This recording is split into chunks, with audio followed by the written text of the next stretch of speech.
morning and welcome to our thought for the day. We're going to be looking at a psalm again. Psalm 141, please, and it's verse 3 and 4. Let me just read what it says. It says, Set a watch, O Lord, before my mouth. Keep the door of my lips. Incline not my heart to any evil thing, to practice wicked works with men that work iniquity. And the heading to my thought today is guard my tongue and keep my heart. I want you to look at these words before us today. It says, set a watch, O Lord, before my mouth. That mouth that has been used in prayer. What a pity it would be if it were to be defiled with lies and pride and wrath and anger. Yet, if we're not careful, friends, that is exactly what will happen. It must be carefully watched. David realizes this. In his own watchfulness, he realized that it was not sufficient. And so he begs the Lord himself to keep a watch. What wisdom David shows in this situation. You see, when the Lord keeps a watch, we know that all will be well. We know that it will be well guarded.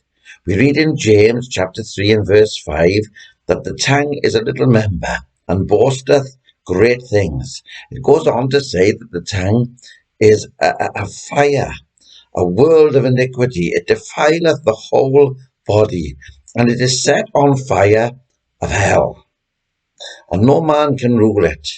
It is full of deadly poison. And I'm sure that all that is listening to me this morning knows that to be true. How many people have you hurt by an unwise word? And how many people have hurt you by an unwise word? David goes on to say, keep the door of my lips. He says, oh, how good it would be if God took control of the opening of my lips. What trouble we would be saved from, and what hurt others would be saved from if God took control of our mouth. He speaks about his mouth, he speaks about his lips, and now he speaks about his heart. And he says, incline not my heart to any evil.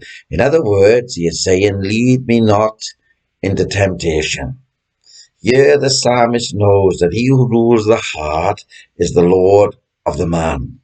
But if the tongue and the heart is under God's care, then all is safe. Let us forever pray that God will rule our hearts, and that we will never desire to take over the rule for ourselves. So if we did, within a very short time, we will decline into all sorts of wrong.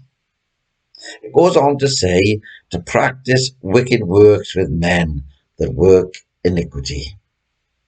God grant that we never desire to work wickedness with the wicked. For unless the fountain of life is kept pure, the streams of life will soon be polluted. Be careful whose company you keep, for the company of the wicked will drag you down to destruction. For God promises to punish all sin. And the thought of grieving our Saviour should bring each and every one of us to our very knees. Let us also remember, friends, that if we do not share in the wickedness of men, then we will not share in the judgment of wicked men. Oh, God, keep us, guard us, and guide us. God, help us to speak the words of God that will encourage and uplift. God bless you, and look forward to speaking with you again tomorrow morning.